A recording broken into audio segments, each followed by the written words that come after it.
Diversos especialistas consideran que el 3% de los miembros de las organizaciones da un paso al frente y asumen la responsabilidad de liderazgo de un proceso de cambio. Que el 13% está totalmente dispuesto a hacer las tareas necesarias para alcanzar el éxito del cambio, incluyendo las tareas desagradables, pero no aceptan ejercer alguna responsabilidad de coordinación o liderazgo. Dicen que el 34% duda del valor de involucrarse en el cambio, pero aceptan escuchar argumentos. Otro 34% son las personas incrédulas, escépticas y que niegan las bondades de los beneficios de cambiar. Sus temores hacen que exijan pruebas y porque quieren estar seguros que el cambio vale la pena y que mantendrán su seguridad. Y finalmente hay un último 16% que se niega rotundamente al cambio y no quieren ni siquiera que se les hable de eso. ¿En cuál de estos grupos estás tú? Hola amigos, bienvenidos nuevamente a Business Live con Raúl Leonardo. Es un placer estar acá con ustedes. Business Live con Raúl Leonardo es producido por Inspira y se transmite en vivo los miércoles a las 7 p.m. hora de Perú a todos los empresarios de habla hispana. Te invito a seguir nuestra página y a compartir el programa para que podamos ayudar a más empresarios como tú y como yo. Hoy nuestro tema es gestión empresarial, cómo afrontar el miedo al cambio. Y te presento al gran invitado que me acompaña hoy día, Rodrigo Silva Ortúzar. Rodrigo es padre de Dante y aventurero de vida, experto en gestión de cambio y coaching organizacional. Cree en una sociedad basada en la confianza y apoya a las organizaciones a que encuentren su bienestar organizacional. Hola Rodrigo, gracias por estar acá. Hola Raúl, muchas gracias por la invitación. Ha sido un honor poder ser parte de este programa que está siendo bastante exitoso, dado que partieron en septiembre, así que muy bien. Muchas gracias a ti por aceptar estar con nosotros. Y yo soy Raúl Leonardo, que conduzco con mucho gusto este programa y lidero Inspira. Un par de recomendaciones si estás viendo el programa en vivo. Si se te corta la transmisión, vuelve a ingresar a nuestra página en Facebook y ahí nos vas a encontrar. Si tienes alguna pregunta sobre el tema de hoy, escríbela en los comentarios para contestarla junto con Rodrigo. Y ahora empezamos con el tema de hoy. Gestión empresarial, cómo afrontar el miedo al cambio.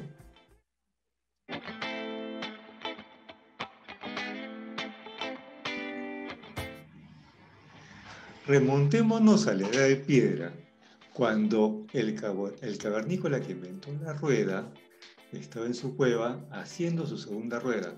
Lo que pasa es que el jefe del clan, Juan, le gustó el prototipo y le hizo un pedido de 2 ruedas. Bueno, él estaba tranquilo trabajando dentro de su cueva haciendo la rueda, cuando escucha un barullo afuera de la cueva, así que decide salir. Y cuando sale, lo que encuentra es todo un grupo de otros cavernícolas que estaban con sus pancartas que decían: no queremos ruedas, somos expertos empujando piedras, cuesta arriba y cuesta abajo. No, no, no. Rodrigo, ¿por qué las personas somos tan reacias al cambio? Esa es una buena entrada la que tú has hecho, porque ejemplifica bien justamente eso.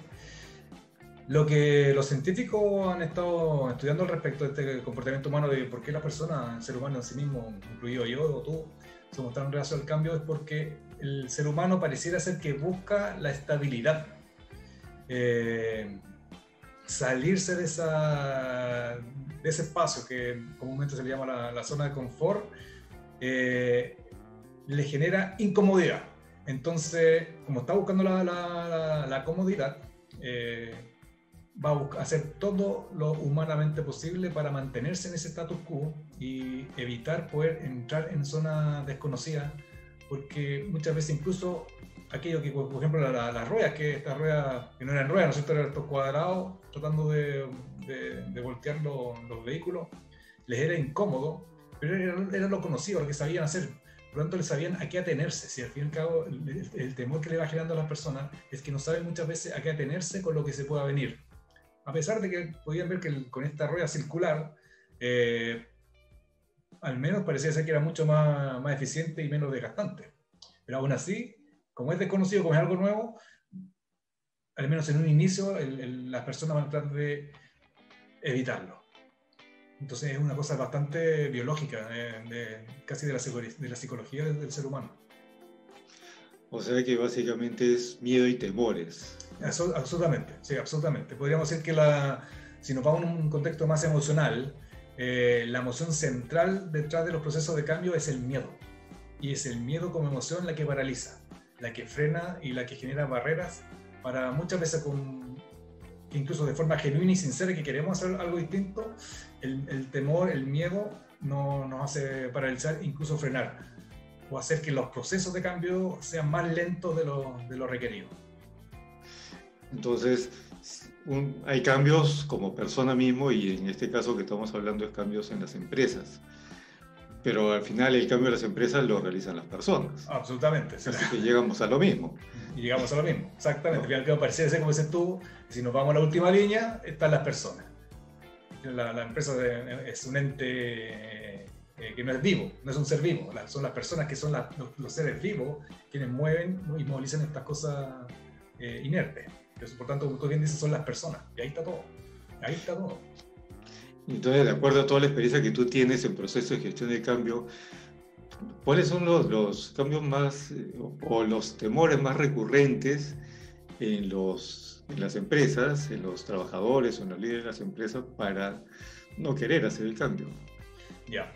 Si yo lo transformara en un solo patrón común, desde el más alto ejecutivo hasta el empleado con menor rango, el común denominador es el temor a perder el puesto de trabajo. Ese es como el básico, si ya ves, con temor paraguas, por decirlo de alguna forma.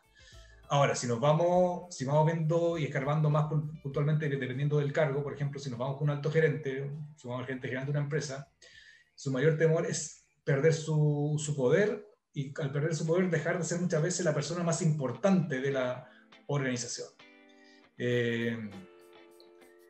En mandos más medios, muchas veces los procesos de cambio le generan el temor a quedarse estancado y no poder seguir avanzando, como porque, por ejemplo, es una persona que ya tiene, no sé, pasado los 40 años, así como yo, 50 años, que creen que los procesos de cambio es solamente para la gente joven, por lo tanto tienen el temor de por un lado que lo reemplacen, o que no pueda seguir haciendo carrera porque seguramente el proceso de cambio le va a implicar tener que tener nuevo aprendizaje. Entonces, si yo lo resumiera, es uno, el gran temor es perder el puesto de trabajo. Después, si vamos a cargar de forma particular, están estos aquí: uno, dejar de ser importante; por otro lado, no tener posibilidad de seguir avanzando y por lo tanto en el mediano o largo plazo perder el puesto de trabajo; y finalmente la gente que está más abajo es lícitamente perder su puesto de trabajo.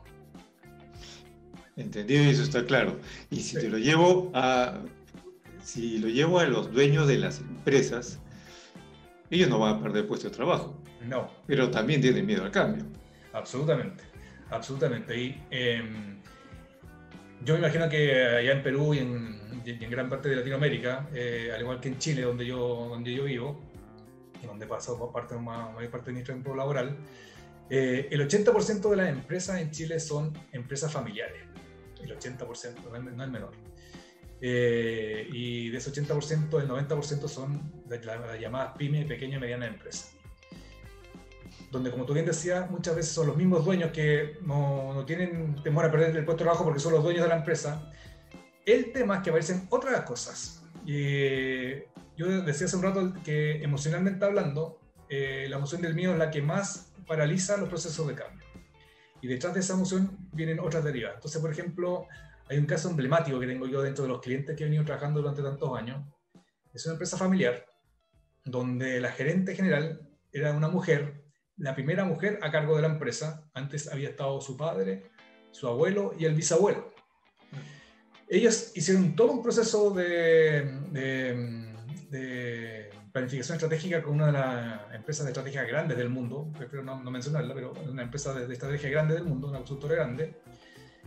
Y esta consultora les dice: si ustedes siguen haciendo A de aquí y no empiezan a hacer B de aquí a 2 años, es muy probable que incluso desaparezcan como empresa. Entonces imagínate, ella teniendo claro que si siguen haciendo A y no hacen B, es decir, si no generan un cambio, es muy probable que como empresa desaparezcan. Lo tenía claro, conscientemente lo tenía clarísimo. Sin embargo, emocionalmente le aparecía un lado, el miedo, pero el miedo, como en esta segunda derivada, derivado del miedo, aparecía el temor a la traición. ¿En qué sentido? ¿En qué sentido? Porque ella, después en las conversaciones de coaching que tuvo conmigo, se da cuenta de que me dice, es que si yo hago B, implicaría hacer algo muy distinto a lo que hizo mi papá, mi abuelo, mi bisabuelo. Por lo tanto, siento, el sentir la parte emocional, siento que estaría traicionando todo lo que ellos han hecho. Y no quiero que la familia me tilde de traidora. Entonces imagínate, tiene claro que si no hace el cambio, en 2 años más puede que desaparezca, pero aún así le genera más temor el hacer algo distinto por el temor a que la trailaran, a que la tildaran o la juzgaran de traidora. Claro, entonces imagínate, empiezan a aparecer este juego de balances de qué pesa más, el temor a que pierda la empresa, que desaparezca la empresa, o el temor a cómo me vayan a juzgar a mí. Y lo que yo me he dado cuenta, y muchos expertos, es que justamente esta cosa emocional genera más miedo que el miedo, por ejemplo, a perder la empresa. Porque por último ella se empezó a dar cuenta que tenía un montón de excusas para decirle a la familia del por qué la empresa había fracasado, porque un cambio de la industria, que la tecnología, que ellos no estaban adaptados para lo que se venía, etcétera, etcétera, etcétera. Miles de excusas, miles de explicaciones, pero que en el fondo estaban tapando la real causa de por qué no se hacía el proceso de cambio, que era ella, una cosa emocional en ella, en este caso, el temor a ser considerada una traidora a la familia. Y así hay muchos.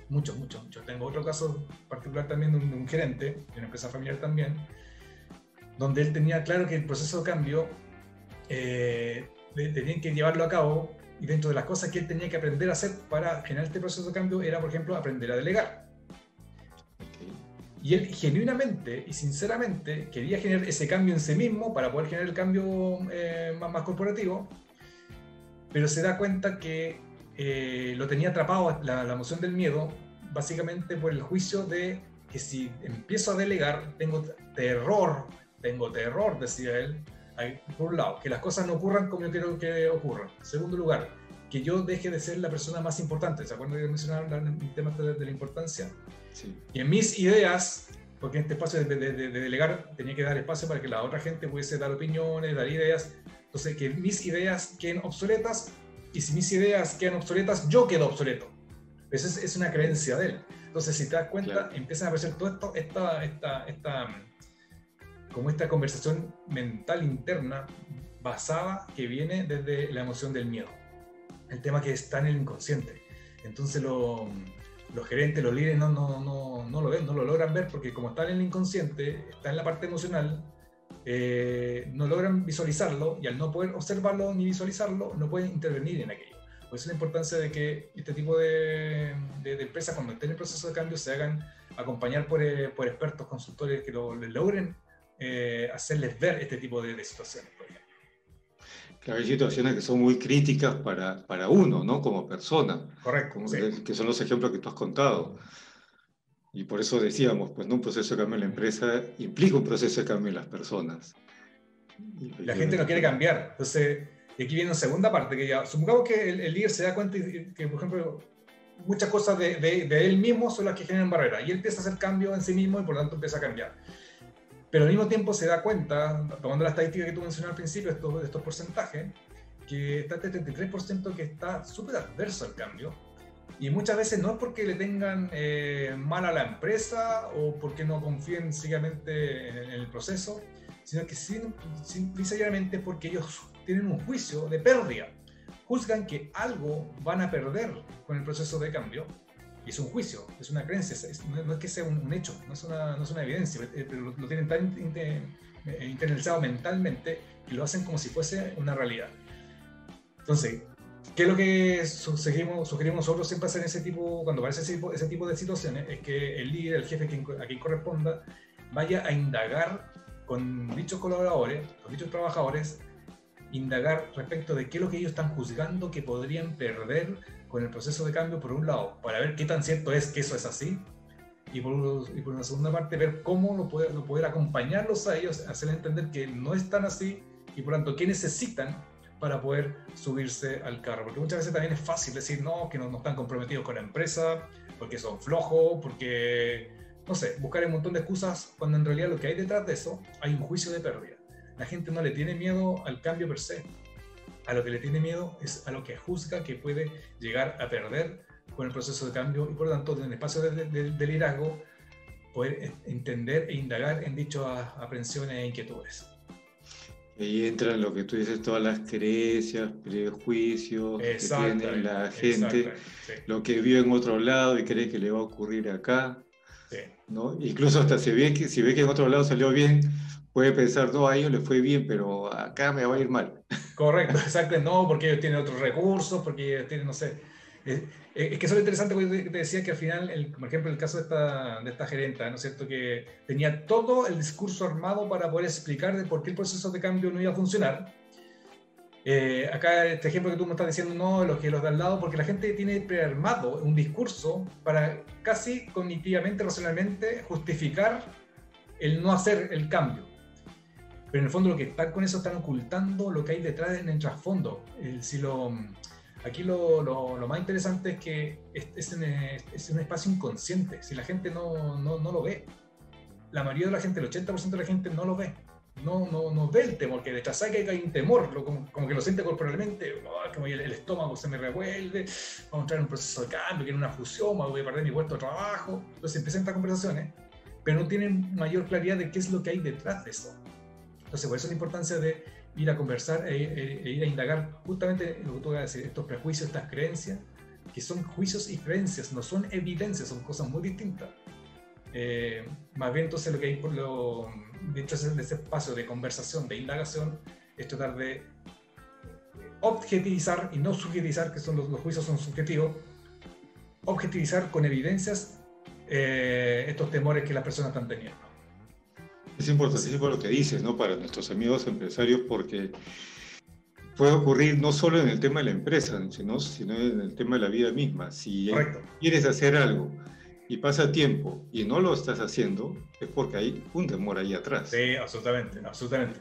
Y mira, y es interesante lo que tú me dices, porque el ejemplo que voy a poner a continuación no es un ejemplo corporativo, pero que da muchas luces de lo que ocurre en cualquier contexto, sea de vida, sea de pareja, sea de con los amigos o sea en el mundo del trabajo.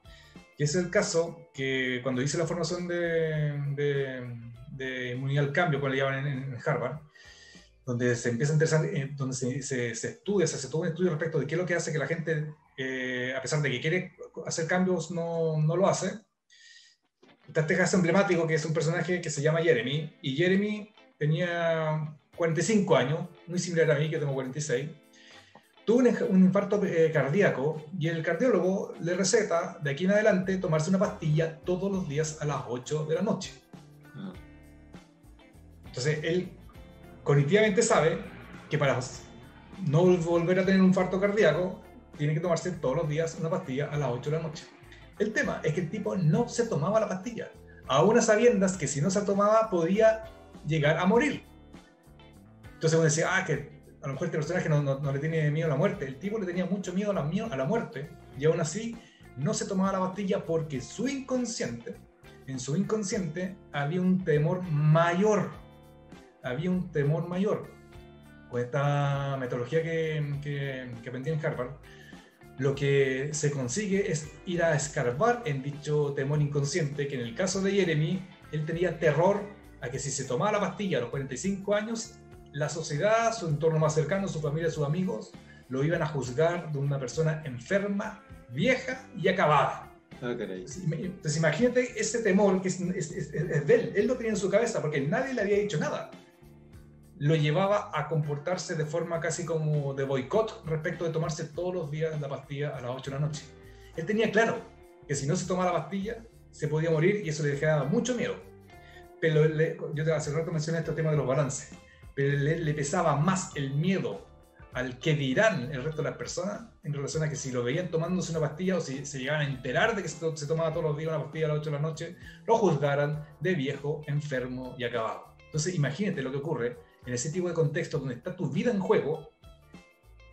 ¿Qué se puede esperar de procesos de cambio en el contexto de empresas donde la vida no está en juego? A lo más que lo que está en juego es el puesto de trabajo. Con mayor razón la gente buscar todas las excusas posibles para no llevar a cabo el proceso de cambio. Si un proceso como este, que es un proceso de vida donde la persona tiene claro que si no se toma la pastilla se va a morir, está su vida en juego y aún así no lo hace, en procesos de cambio donde la vida no está en juego, es aún más fácil, por decirlo de alguna manera, boicotear los procesos. Entonces, de nuevo, la importancia de los líderes de empezar a entender cuáles serán esos miedos inconscientes que están teniendo, primero que nada, ellos mismos y posteriormente toda la gente con la cual ellos están dirigiendo. Crítico el caso que mencionas, pero ese es uno de los principales miedos que hay, ¿no? Sí. El tema a la imagen, el sí, que dirán, ¿no? ¿Cómo me ven? Exactamente. Ese ¿cómo se llama? Es casi, digo yo, una trampa social, por llamarlo de alguna forma, estar dependiendo del qué dirán. Entonces, oye, pero lo que te contaba el caso de esta gerente, ¿no es cierto? El temor al qué dirán, me van a tildar de traidora, es lo que quiere decir la gente. Lo que pasa exactamente lo mismo. Entonces, es un temor muy arraigado, sobre todo en la sociedad latina. Que depende mucho del que dirán, porque como somos una sociedad más bien arribista, el que dirán está demasiado arraigado. Sí, opino igual. Y entonces, dado esto que nos estás comentando, ¿qué debemos hacer? ¿Cómo debemos afrontar un proceso de cambio en la empresa? Porque hay cambios que son indispensables, son necesarios. Acá nos ocurrió, hay cambios que los puedes planificar, porque ves que el mercado te obliga a hacer un cambio, o si no tu competencia te va a ganar o las ventas van a bajar. Esas son las planificadas. Como líder sabes que tienes que hacer ese cambio y hay que ver cómo. Y hay otras situaciones, como lo que decía la pandemia, que abruptamente hizo cambiar a muchos, ¿no? Correcto. Entonces tomando lo que tú me mencionas, voy a poner ejemplo el tema de la tecnología. La tecnología es disruptiva, y es disruptiva en el sentido que no pide permiso. Así como el COVID no pidió permiso para entrar, no entrar en la discusión si fue creado o no fue creado, la cosa que entró, no pidió permiso. La tecnología entra, no pide permiso. Por ejemplo, Uber no le pidió permiso a los taxistas para ver si podía entrar al nicho, al mercado de los taxis, no pidió permiso, entraron solamente. El tema es que los que están en la industria les cuesta entender, o más que entender, aceptar la revolución tecnológica, y tratan de hacer todo lo posible para evitarlo en vez de adaptarse a lo que se viene. Entonces, ¿cómo podemos empezar a enfrentar estos procesos de cambio? Por un lado, entender que el mundo ya cambió, ya no vivimos en un mundo estable, porque toda la teoría económica y de administración viene de los años 20, cuando estábamos en esta época, ¿no es cierto?, industrial, donde era bastante estable, las empresas podían incluso planificar con 10 años por delante, hasta 15 años en algunas ocasiones, ya después de los años 80, entre 5 y 10 años, pero hoy día, con suerte, se puede planificar con un año de anticipación. Porque es mucho ya. Es mucho, por eso es mucho ya, porque son tan vertiginosos los cambios que es la misma situación la que, de cierta manera, nos impulsa a querer cambiar. Ahora, ¿cuál es el problema? Que las empresas no quieren cambiar. Entonces, ¿cómo lo hacemos? Ahí voy a tomar el caso de clientes míos que se suben al carro del cambio. Muchas veces no saben cómo hacerlo porque al final, como están cosas tan nuevas, sobre todo desde el año pasado, que cuando apareció el COVID, para todos fue un espacio nuevo. Lo primero que hay que tomar en cuenta es que quienes estén liderando la empresa sean los primeros en estar convencidos del proceso de cambio. Si ellos no están convencidos del proceso de cambio, no va a pasar absolutamente nada, porque finalmente la gente que está más abajo va a seguir la línea de los que están arriba. Entonces yo puedo ser una persona de mando medio que tener el mayor ímpetu y motivación por el proceso de cambio, pero si arriba ya me están poniendo barreras, a la larga me quemo y me desgasto. Entonces, el primer paso es, entendiendo que acá en el programa la mayoría son líderes empresariales, entender que está en ellos estar convencidos del proceso de cambio, ¿no? Entrar si la idea de cambiar per se es buena o mala, pero estar convencidos de lo que quieren hacer, hay que ejecutarla. Entendiendo sobre todo, por ejemplo, el caso que les contaba de esta gerente, que si no hacían un cambio de aquí a 2 años, era muy probable que desaparecieran como empresa. Entonces eso es lo primero, tener el convencimiento de querer cambiar. Posteriormente, empezar a transmitir el mensaje de forma clara y precisa a toda la organización. A eso se le llama empezar a generar un sentido de urgencia. Pero no desde el miedo, porque desde el miedo caemos en la misma trampa de esto de lo que decía hace un rato, el miedo va generando más barreras. Entonces, más bien desde un espacio motivacional, es un sentido de urgencia motivacional, un sentido de urgencia de mostrar un horizonte, un futuro mejor, y que es urgente llevarlo a cabo. Como este proceso es difícil, el tercer paso es que el líder genere lo que se le llama una coalición del cambio, es decir, pequeños equipos que idealmente con las personas que están más arriba y motivadas con el proceso de cambio, para que ellos sean una especie como de embajadores del resto de la empresa o de la organización y empiecen poco a poco a ayudar, a acompañar a los líderes a movilizar hasta al resto de la organización. Porque al fin y al cabo el proceso de cambio es tan difícil, no es fácil, que se requiere de muchos. Yo como líder, por mucho que sea el dueño de la empresa, me va a costar mucho querer hacer un proceso de cambio per se, por mi cuenta, sobre todo en este mundo tan vorágine y volátil, que necesito de la ayuda de otros. Entonces la importancia de tener lo que se llama una coalición del cambio. Para eso hay harta metodología. Entonces, no es cosa de lo que estoy diciendo como un discurso, sino que hay metodologías para poder hacer aquello. Junto con el sentido de urgencia que tiene un poco con la visión, es desarrollar ya de forma concreta una visión clara del cambio, idealmente entre todos, entre la mayor cantidad de personas posible, de manera que la gente se sienta comprometida, que nació de ellos el poder desarrollar dicha visión a partir del cambio que se requiere implementar. Y de forma transversal, siempre estar comunicando permanentemente el proceso de cambio. Es como nosotros le llamamos crear una comunicación estratégica. Por eso es súper interesante también tener lo que se llama la técnica de las tenazas. ¿Por qué suele ocurrir esta técnica de las tenazas y por qué es tan relevante? Porque en los procesos de cambio aparece lo que se llama técnicamente las capas de arcilla. No sé si allá en Perú se conoce el concepto de arcilla. La arcilla está como la típica de las canchas de tenis, donde se pone la arcilla. Ya, sí. Esa es la arcilla. La arcilla lo que hace es absorber, ¿no es cierto? Absorbe el agua, por eso son tan buenas para el tenis.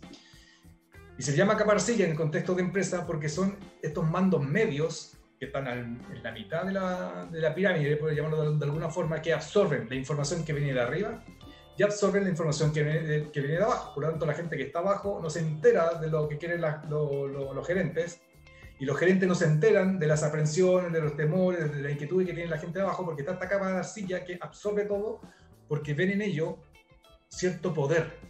Como manejan información de ambos lados, tiene como juicio errado o no, de que mantienen cierto poder. Entonces, esta técnica de las tenazas que se utiliza en comunicación estratégica es empezar a comunicar desde arriba y desde abajo. Entonces, cuando me refiero de estar comunicando todo el tiempo, es ir a las bases.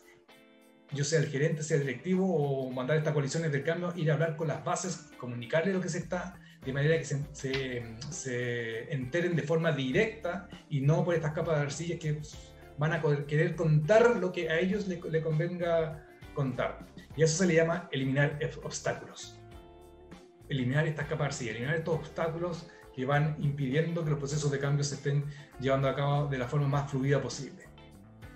Posteriormente, cuando se estaba ya en el proceso, es muy importante también esto de empezar como a acelerar pequeños triunfos, y por lo tanto la importancia de, si tenemos una gran meta, tener pequeñas metas que a la medida que se van cumpliendo, a la vez va generando confianza en el proceso para todos, para quienes van logrando dichas metas, y que van mostrando incluso motivación para otros que están en el mismo proceso pero con metas distintas. Si ellos lo lograron, entonces nosotros también. ¿Qué aprendemos de ellos? ¿Qué hicieron que lo lograron antes que nosotros? Entonces empiezan a generar estos motivadores que van dando cuenta que sí es posible hacerlo. En vez de ponerse una gran meta como de largo plazo, es ponerse pequeñas metas. Esto es como, imagínate una persona que quiere empezar a correr la maratón y nunca en su vida corrió una maratón, si se pone como una pequeña meta, solamente la maratón, ya en sí mismo se le vuelve una cosa muy pesada. Entonces mejor partamos con pequeñas metas. Partir trotando 1 kilómetro, y la medida que va siendo capaz de trotar el kilómetro, después 3 kilómetros, 5 kilómetros, 10 kilómetros, 20 kilómetros, hasta llegar a los 42 kilómetros. Es como el símil con eso. Y al mismo tiempo ir construyendo sobre el mismo proceso de cambio. Como al final esto tiene que ver mucho con la agilidad que se habla hoy día. Como la agilidad es tratar de generar productos mínimos viables que den dando cuenta de que esto es factible de llevar a cabo, y con ese producto mínimo viable, ya poder seguir avanzando en el proceso de cambio. Entonces ahí vamos construyendo sobre el proceso. Y finalmente ir anclando los logros. Y con eso de ir anclando es súper importante empezar como hacer registro, de manera de generar los aprendizajes necesarios para que el proceso de cambio se vaya materializando y genere información, incluso conocimiento para posteriores procesos de cambio. Ok, ya veo, son 8 pasos, ¿no? 8 pasos, exactamente. Eso lo que yo acabo de mencionar no son mis 8 pasos, son los 8 pasos de Philip Kotler, que a juicio mío, y hablo por mí, es como la columna vertebral de cualquier proceso de cambio. Es la columna vertebral, no es lo único, es la columna vertebral, y sobre esa columna vertebral ir construyendo. Y para eso hay otros modelos, hay otra metodología que van apalancando todo eso. Por ejemplo, yo mencioné hace un rato el tema de la agilidad. Cuando Philip Kotler partió con esto no existía la agilidad. La agilidad nació hace ya unos 7 años atrás, y hoy día está tan en boga porque efectivamente estamos en un mundo que se requiere agilidad, dado lo vertiginoso y lo vorágine de lo que son los cambios que van cambiando tan rápidamente. Entonces, a eso me refiero, que está en esta columna vertebral que es transversal a cualquier proceso, y le vamos incorporando estas otras cosas, estas nuevas metodologías que permiten que esta columna se empiece a formar de buena manera. Tan interesantes estos 8 pasos que si se ven que son recontra útiles. Bueno, esa metodología pues tiene muchísimos años y ha sido utilizada en cuantos lugares, ¿no? Absolutamente, sí. Algo que me llamó mucho la atención, lo que me decía de las capas de arcilla. Sí. Porque ahí se están manifestando estas personas que son resistentes al cambio porque tienen el miedo al poder que tú mencionaste. Correcto. Y tienen miedo a perder su poder porque, como te contaba, como manejan información, reciben información de arriba, de sus jefaturas directas, a la vez tienen las inquietudes de la gente que trabaja bajo su dirección. Por lo tanto, están como, no sé, con una especie como un jabón del sándwich, decimos en Chile, está al medio, ¿no es cierto? Y por lo tanto, muchas veces lo que hacen, de forma bien estratégica para ellos, es comunicar lo que ellos creen que le va a ser más beneficioso para ellos y no para la empresa. Entonces, lo que muchas veces cuando partimos los procesos de cambio, le pedimos a los gerentes, a los directivos, que puedan identificar quiénes podrían ser estas potenciales capas de arcilla. Seguramente algunos ya lo tienen identificado. No para ir a regañarlos, ni ponerles como amenazas, sino para ir a trabajar con ellos, ir a entender de nuevo lo que yo mencioné hace un rato, cuáles son sus aprensiones, sus temores, sus inquietudes, sus juicios de pérdida con el proceso de cambio, y ahí lo que suele ocurrir es el miedo a perder el poder que tienen. Entonces muchas veces lo que hay que hacer de forma estratégica es volverlos aliados a ellos, demostrándole que le vamos a ir como, entre comillas, brindándole cierto poder, pero en un espacio que ellos sean aliados del proceso de cambio y no un obstáculo. Es interesante este tema del concepto de la capa arcilla. Muy pocas empresas lo tenían como visualizado. Parecía ser como que están ahí, pero ahora que yo le he dado un nombre y apellido, capa arcilla, va a ser más fácil para la empresa poder empezar a identificarlos y hacer algo con ellos. No estoy diciendo que hay que eliminarla, desvincularlo, sacarlo, despedirlo de la empresa. No, lo primero que hay que hacer es ir a trabajar con ellos.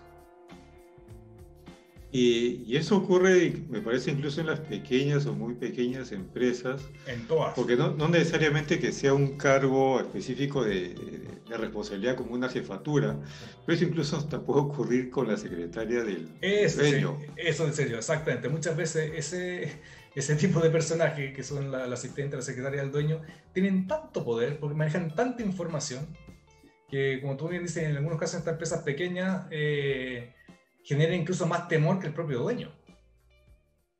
y son ejecutivas que no comparten tampoco la información porque tienen claro que información es poder y por tanto que si el día de mañana la quieren sacar de ese rol, sacarla implica a la empresa una gran pérdida porque se están llevando un montón de información. Entonces, es súper interesante e incluso desafiante en un buen sentido de la palabra, de trabajar con dichos personajes. Están ellas, correcto, es un caso bien ícono. Y eso me hace pensar que, bueno, como en todo, también es un tema de comunicación. Absolutamente, sí. ¿No? Sí. Entonces, ¿qué puede hacer el dueño de la empresa para mejorar esta situación de comunicación? ¿Qué puede hacer? Empezar a... Viene en la línea que lo que mencioné hace un rato, de tener esta comunicación estratégica, de él empezar a contarle directamente a la persona de lo que se quiere llevar a cabo. Es decir, en términos de lo que tú mismo has dicho, empezar él mismo a comunicar y no hacerlo con intermediarios como podría ser, por ejemplo, la secretaria. Él directo. Porque lo que eso genera es, por un lado, que él se empieza a mostrar de una forma un poco más cercana incluso, y en el contexto de estar comunicando la idea, lo que se quiere llevar a cabo, también da un espacio para que la gente pueda manifestar sus inquietudes directamente, porque lo que suele ocurrir es que esta secretaria, si tomamos el caso de la secretaria que tú me acabas de mencionar, si va ella a comunicar, va a ser ella la que va a recibir la inquietud, el reclamo en algunos casos, pero no le va a contar nada a su jefe. Dije, ¿para qué? ¿Para qué lo voy a molestar? Entonces el jefe tampoco se entera, y como no se entera, cree que todo está andando bien. Entonces la importancia de ir comunicación directa. Es como bypasearse estas barreras humanas. Y eso al final es positivo para las personas que están en los puestos más, digamos, en el nivel más bajo de Absolutamente, la estructura, porque ya tienen una conexión directa y eso siempre lo van a ver bien, ¿no? Exactamente. De hecho, por ejemplo, conversamos fuera de cámara, trabajamos con la consultora con una empresa bastante grande del mundo de transporte, 5.000 personas. Dentro de esas 5.000 personas, casi un quinto son choferes de transporte, ¿no es cierto? Y podría ser que sería el eslabón más bajo, que ellos nunca no entendían nada. O sea, ellos lo que sabían hacer era manejar su bus. Y esa era su misión, manejar su bus y viajar de una ciudad a otra, etcétera, transportando pasajeros. Pero nunca sabían lo que quería la empresa, que se venía un proceso de cambio o que se esperaba el proceso de cambio, porque como nunca le llegaba la comunicación. Entonces lo primero que partimos el proceso de cambio fue agarrarlos a ellos en pequeños grupos. Obviamente no íbamos a trabajar con las 2.000 personas de una sola vez, pero con pequeños grupos, en pocos grupos, en talleres, comunicando lo que se quería lograr, indagando con ellos sus propias aprensiones, qué le parecía, qué podían incluso llegar a aportar, si al fin y al cabo en el mundo de transporte ellos son los que están en el día a día, la cara a cara casi con los clientes, entonces podían entregar un montón de información. Entonces, tomando en línea lo que tú me decías hace un rato, de que la gente que está abajo se puede empezar a ver beneficiada, absolutamente. Por un lado se sienten escuchados, por primera vez se empiezan a sentir escuchados.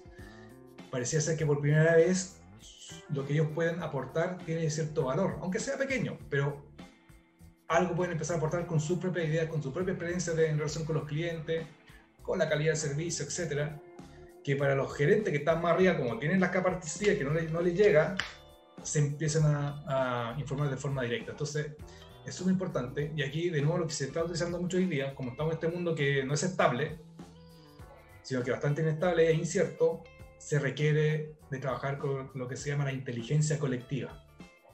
¿A qué me refiero con la inteligencia colectiva? Usando el conocimiento que todos tienen, desde el gerente general hasta el último operario. Desde el gerente general hasta el guardia de la empresa. Desde el gerente general hasta la señora o el señor que hace el aseo. Todos pueden aportar con algo. Eso es muy interesante porque hay muchas historias donde de las personas más impensadas para unos salieron ideas geniales, ¿no? Absolutamente, sí, claro. Y que los líderes se atrevieron a implementar y funcionaron muy bien. De hecho, hay un caso emblemático en Estados Unidos, que es el caso que se le conoce como el inicio de la nueva economía. ¿Cuál es la nueva economía? La economía digital. Donde pasó el caso al revés, donde no escucharon a una persona y la empresa, por no escucharla, quebró. Es el caso de Británica, la enciclopedia británica. La Enciclopedia Británica tenía 230 años de historia, 230 años de historia, se tenía más historia que los mismos, que Perú, que Chile, que con suerte tenemos 200 años, ¿no es cierto?, como países. Tenía 230 años de historia y el año 97 quiebra una empresa de 230 años de historia por no adaptarse al mundo digital, más bien siguieron siendo más de lo mismo y no escucharon a un personaje que tenía 26 años, un personaje rumano. Él le dijo a los gerentes, oiga jefe, deberíamos irnos al mundo digital. Esto a raíz de la aparición de Encarta. No sé si recuerdan Encarta, que era un CD-ROM que venía con Microsoft. Sí, claro, sí me acuerdo. Venía, si tú comprabas el computador y venía ya instalado, o lo podías comprar en una tienda a $50. En cambio, la Enciclopedia Británica, que como toda enciclopedia de papel, 5 volúmenes, varios tomos, 5 conceptos, los varios tomos, por lo general 5 tomos, cada uno más pesado que el otro, entre $1.500 y $2.000, comparado con los $50 que valía Encarta, no se adaptaron e hicieron más de lo mismo. En vez de irse al mundo digital, hicieron más de lo mismo. ¿Qué hicieron más de lo mismo? Mejoraron el empaste de las enciclopedias, le pusieron más contenidos, aumentaron la fuerza de venta y redecoraron las tiendas físicas. En 2 años, una empresa de 230 años de historia quebró por no escuchar a un personaje que venía entrando a la empresa, que venía con aires nuevos, con nuevas miradas, y de nuevo se cerraron a poder escucharlo. Entonces me acordé de ese caso con lo que tú decías, la importancia de estar escuchando. Tremendo ejemplo. Y es que yo he conocido, como contaba, el caso emblemático del inicio de la nueva economía, del mundo digital. Y lo más curioso es que este rumano es uno de los dueños de Britannica.com, porque la compró cuando valía 0. Entonces, de hecho, ustedes se pueden meter ahí, pueden meterse a la web y buscar www.britannica.com y va a estar ahí de manera digital hoy día. Mira, pues no le hicieron caso, al final él salió ganando. Salió ganando, exactamente. Fue lo mejor que le puede haber pasado, que no lo habían escuchado. Hay un concepto que tú me comentaste el otro día sobre la inmunidad al cambio. Sí. ¿Cómo es ese concepto? Me sonó muy interesante, me suena muy interesante. Que es un concepto muy interesante, porque es el corazón y la raíz de lo que yo mencioné hace un rato cuando partimos el programa. Así como voy a agarrar de nuevo el COVID, ¿no es cierto? Que el COVID es una amenaza externa a la biología del ser humano. El tema es que lamentablemente hoy día no tenemos la inmunidad biológica para poder combatirlo. Los procesos de cambio pasan a ser una amenaza no solamente a la parte técnica de una empresa o de una persona, sino que incluso a su forma de ser. El tema que está en el inconsciente. Entonces los profesores que desarrollaron esta filosofía, que se llaman Robert Keegan y Lisa Lahey, son profesores de Harvard, yo tuve la suerte de formarme con ellos se dan cuenta de que el ser humano tiene esta inmunidad, pero que está en el inconsciente, y como está en el inconsciente no la ve. ¿A qué me refiero con esto? Agarremos de nuevo el caso de Pamela. Pamela, el caso que yo conté al principio de esta gerente general, de esta empresa familiar, que tenía claro que si no empezaban el proceso de cambio que viene implementado con esta consultora de estrategia, iban a morir como empresa de aquí a 2 años más. Entonces ella tenía claro y lo quería. Ella decía, Rodrigo, sinceramente y genuinamente yo quiero hacer B y dejar de hacer A. Yo decía, Pamela, ¿cuál es el problema? ¿Son las empresas o sea, son las personas de la empresa? No, soy yo. ¿Cómo eres tú? Soy yo la barrera. Entonces yo le preguntaba, ok, a ver, cuéntame, ¿tú quieres implementar el proceso de cambio, empezar a hacer B en vez de A? Sí. En vez de hacer B, ¿qué es lo que tú haces? Mira, en vez de hacer B, llego tarde a la oficina. En vez de hacer B, las veces que voy a la oficina, la gente me dice, jefa, ¿cuándo partimos con el proceso de cambio? Les digo, no me hablen del tema. En la práctica, seguimos haciendo más de lo mismo. Ok. Yo le pregunto, ¿de qué te das cuenta? No, me estoy dando cuenta que yo mismo me estoy boicoteando con esto que queremos implementar. Ok. Súper racional. Pues yo le pedía hechos concretos. ¿Qué es lo que tú haces en concreto en vez de el proceso de cambio? Y la lista de cosas que yo acabo de mencionar. Ok, perfecto. Entremos en un espacio más emocional. Pamela, imagínate por un momento qué sería lo más terrorífico, lo peor que te podría pasar si implementaras el proceso de cambio y pasaran de A a B. Y ella se quedó pensando, así unos 2 minutos en silencio, hasta que como que lo vomita y me dice, es que si implemento este proceso de cambio, tengo terror a que la familia me tilde de traidora. ¡Buah! Ahí lo soltó. Estaba en el inconsciente, yo la tuve que presionar con este paso como de pregunta, la tensioné de cierta manera que la obligué entre comillas, a que vomitara lo que tenía internamente, que era esto que está en el inconsciente, pero con la presión hace que emerja y se vuelva consciente. Tengo el terror a que me tilden de traidora. Lo dice, ok. ¿Y quién dice que las personas que hacen cosas distintas a lo que han hecho los familiares van a ser tildadas de traidora? Entonces, no, lo que pasa es que la gente, si no sigue los lineamientos familiares, es obviamente que la familia la tilde de traidora. Entonces, si te das cuenta, había una explicación que es una creencia. Tenía una creencia tan arraigada, esto que la gente que no sigue los lineamientos familiares es tildada de traidora, que obviamente se comportaba en función de dicha creencia en vez de estar en función del proceso de cambio.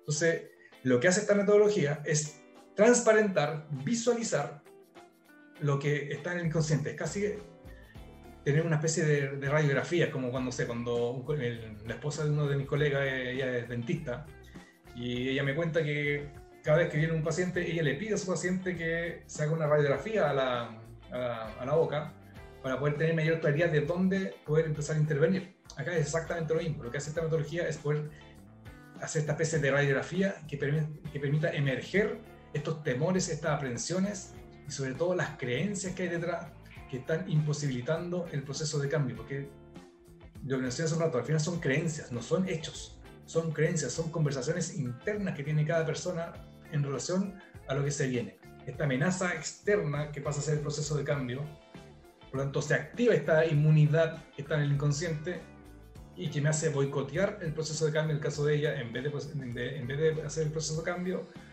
llegar tarde a la oficina, pedir que no le hablara del tema, seguir haciendo más de lo mismo. Entonces lo bonito que tiene esto es que al poder observarlo, al poder transparentarlo, las personas pueden empezar a hacer algo al respecto, se puede empezar a intervenir. Si finalmente, ¿qué ocurrió? Yo le pregunto, porque tampoco la idea es llegar y desafiar esta creencia que muchas veces genera más miedo que la propia creencia. Entonces, le pregunté, ¿cómo te sentirías segura de poder indagar qué tan cierto es que si tú implementas este proceso de cambio, tu familia te va a tildar de traidora? Y ella se quedó pensando unos minutos y me dice, mira, esto fue un día jueves. Mira, el sábado yo me junto con mi mamá, vamos a almorzar como todos los sábados y lo que voy a hacer, le voy a plantear esto mismo que hemos estado conversando y a ver qué me dice. Ya, perfecto. ¿Cuándo nos volvemos a reunir? El próximo jueves. Ok, pasa una semana. Llega el jueves de la semana siguiente. ¿Qué tal, Pamela? ¿Qué tal? Cuéntame, ¿cómo te fue con tu mamá? Rodrigo, fantástico. ¿Qué es lo que lo hizo fantástico? Le pregunto yo. Le conté a mi mamá todo lo que conversamos. ¿Y qué te dijo tu mamá? Le pregunto yo.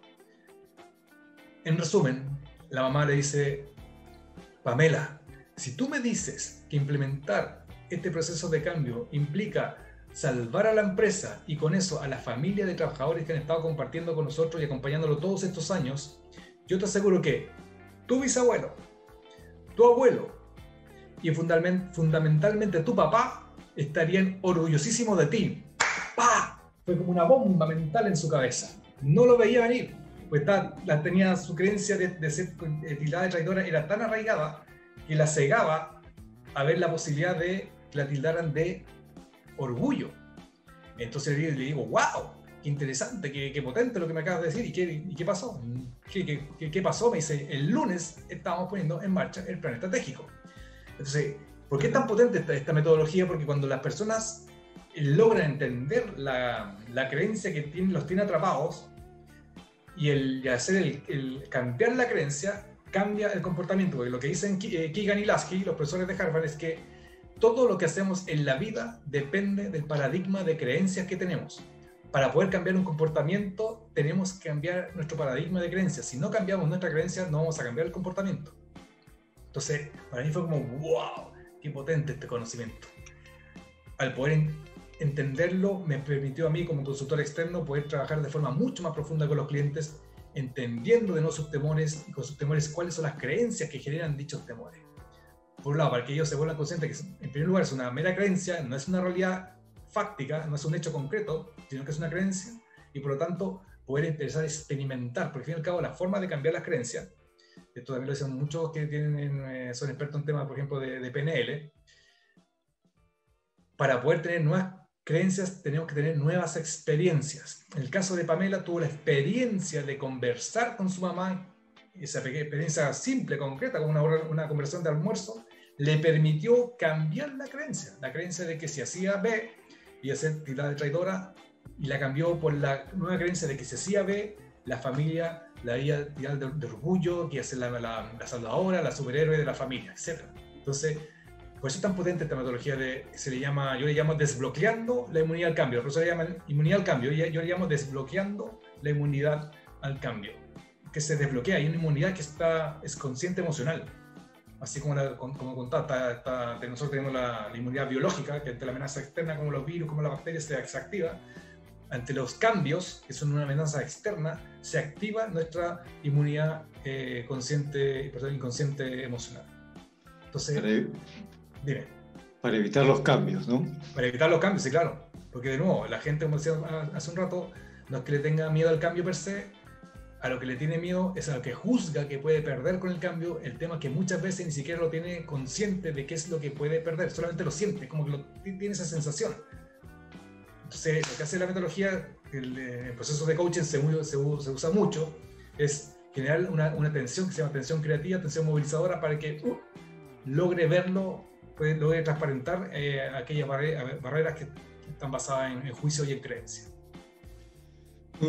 Muy interesante la historia que has contado, lo de Pamela, y me hace pensar también eso que hablabas en los 8 pasos, ¿sí? Lo de conseguir pequeños logros. Sí, es súper importante. ¿No? Sí. Porque eso explicabas que va ayudando a reducir ese temor, ¿no? Por un lado, empieza a reducir ese temor, y por en segundo lugar, te empieza a generar confianza. Porque nos damos cuenta que sí somos capaces. Entonces automáticamente empieza a generar la confianza en las personas, de que wow, tenemos las competencias, tenemos los recursos, tenemos las habilidades para poder lograr lo que decimos que vamos a lograr. Por eso es muy importante partirse con pequeñas cosas. Por eso yo también a Pamela le decía, donde tú te sintieras segura, no le da un gran desafío. El gran desafío sería ponte a implementar el proceso de cambio. Eso no se genera absolutamente nada en ella, a lo mejor incluso más miedo. En cambio, ¿qué sería para ti simple? Acá es exactamente lo mismo. Es ¿qué podemos empezar a poner como pequeñas metas que den cuenta de que esto sí es factible de llevar a cabo? Entonces va generando, por un lado, va generando la confianza, hace disminuir la angustia que muchas veces genera que el proceso no se esté cumpliendo, porque está tan lejos, que la importancia, como tú bien decías, de ponerse estas pequeñas metas de corto plazo. Entonces va generando la confianza, y con confianza nos sentimos incluso más a gusto, más motivados para seguir avanzando. Claro, porque incluso si los líderes, los que lideran el cambio, celebran esas metas logradas, esas pequeñas, obviamente el que las desarrolló se va a sentir mucho mejor. Absolutamente, y de hecho en alguna empresa le empiezan a generar una especie como de bonos, incentivos o premios particulares cuando van logrando sus dichas metas, de manera que el resto de la gente también se vea incentivada y motivada. Y también he estado viendo sobre casos donde hay dueños o líderes que propician el cambio, pero que en realidad después de hacer hecho el cambio, lo que lograron es mantener el status quo, o sea, mantener lo mismo. Sí, ¿sí? Eso suele pasar también porque, no lo mencionaba al principio, el 80% de los procesos de cambio fracasan por la forma de ser del líder. La forma de ser del líder hace que los procesos de cambio en el 80% fracasen. ¿Y a qué me refiero con la forma de ser? No que la forma de ser sea mala per se, sino que es parejita todo el tiempo, es siempre la misma forma de ser, y los procesos de cambio tienen 5 etapas, y que cada etapa requiere de una forma de ser distinta. Con esto me dicen, oye, entonces, ¿qué hago si yo tengo una forma de ser y a lo mejor cuadro con una de las 5? No tiene que ver con eso. Yo no le pido al líder que cambie su esencia, no, es que adopte una forma de ser en cierto momento del proceso de cambio, que es distinto adoptar una forma de ser a cambiar tu forma de ser. Porque, por ejemplo, cuando nace un proceso de cambio, yo lo mencioné al principio, de generar sentido de urgencia, generar una colección del cambio, lo que estamos haciendo en ese proceso es generar una visión de algo que todavía no existe, es más bien estoy haciendo una declaración de lo que queremos que ocurra, es algo que está ahí intangible, es meramente un sueño, por llamarlo de alguna forma, por lo tanto la forma de ser ha de ser de una persona bien convocatoria, bien motivadora, que estimula que la gente se quiera subir al proceso de cambio. Si yo soy más bien, mi forma de ser es ser una persona, mire lo que pasa, es que tenemos que hacer, bueno, esa forma de ser la verdad que no motiva mucho. Entonces me dice, pero ¿cómo lo hacemos? Bueno, para eso está el proceso de coaching, para acompañar a la persona o para aliarse de alguien que sí tiene esa dicha forma de ser y me acompaña en el proceso. Ok, y en ese proceso de pasar de la etapa 1 a la etapa 2 del proceso de cambio, hay un montón se empiezan a generar mucho compromiso y acuerdos. Por lo tanto, la segunda etapa se tiene que ver con empezar a hacer que se cumplan dichos compromisos, por ejemplo, cumpliendo estos pequeños objetivos de corto plazo. La forma de ser ya no es de una persona convocatoria, es más bien una persona que se le llama técnicamente de un comandante. Un comandante, oye, Raúl, tú te comprometiste a hacer X y X mayúscula y resulta que vas recién en una A minúscula. Usted se comprometió a hacer X mayúscula. ¿Qué está pasando? Aquí ya le estoy convocando, le estoy exigiendo que cumplas con lo que tú mismo te comprometiste a hacer. Entonces esa forma de ser es muy distinta a la primera. Y así con los otros tres, para no perder tiempo en el resto, pero es muy interesante lo que tú dices de cómo los líderes son los que finalmente mantienen el status quo porque mantienen su forma de ser. Entonces es interesante también cómo desde un espacio externo, en este caso en el ámbito mío, que hacemos consultoría desde el coaching, vamos acompañando a los líderes para que vayan desarrollando la forma de ser, sí, van desarrollando como la competencia de la forma de ser requerida para cada uno de estos 5 pasos que implica un proceso de cambio. Lo cual es posible, ¿no? Y al final lo cual absolutamente es posible, y de nuevo, es posible siempre y cuando el líder quiera cambiar. Si él no quiere cambiar, va a encontrar todas las excusas posibles para no hacerlo. Y ahí la verdad que no somos evangelizadores, no somos magos, y buena suerte, éxito con su status quo. Claro, todos pueden cambiar si es que quieren cambiar. Exactamente. Así es. De hecho, en coaching hay una premisa, decimos, ¿cuántos coaches se requieren para cambiar una ampolleta? La verdad que la respuesta da lo mismo, lo importante es que la ampolleta quiera ser cambiada. Excelente. Bueno, Rodrigo, muchas gracias. Se nos acabó el tiempo. El tiempo pasó muy rápido, sí. Ha sido recontra interesante lo que nos has contado. Todo lo que nos espero que algo le haya servido aquí a la gente que nos está escuchando. Sí, es seguro que sí. ¿No? Y ahora, para terminar, te voy a pedir tu despedida, tu dato de contactos, para quienes quieran buscarte, conocer más de ti o que les ayudes, y un consejo final.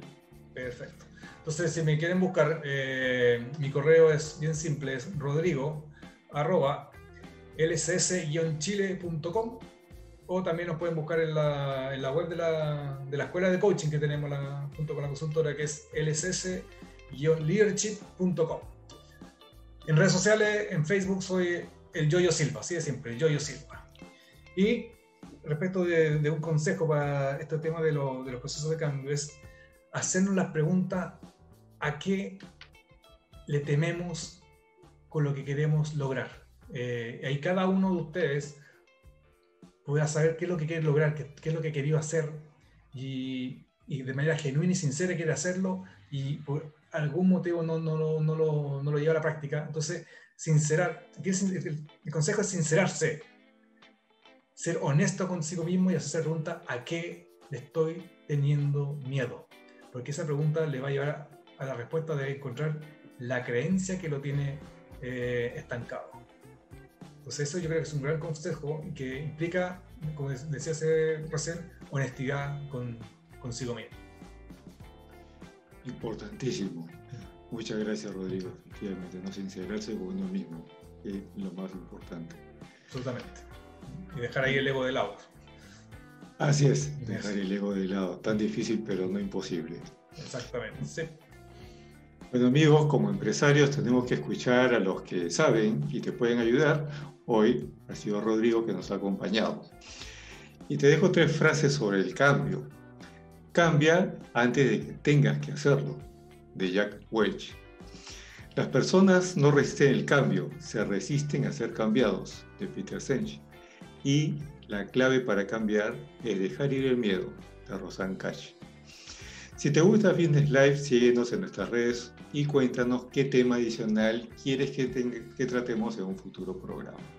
Dale seguir a nuestra página para que no te pierdas nuestros programas en vivo y recuerda que el de hoy queda acá grabado en la página para que lo puedas ver nuevamente y compartir con más empresarios como tú y como yo. Muchas gracias, Rodrigo. Nos vemos. Chau. Gracias, nos vemos. Éxito. Gracias y muchas gracias a Azul y Adrián por su apoyo a la transmisión de hoy. Y Adrianito, duerme bien, que mañana tendremos otro día de ABC. Chau. Nos vemos, amigos. Chao.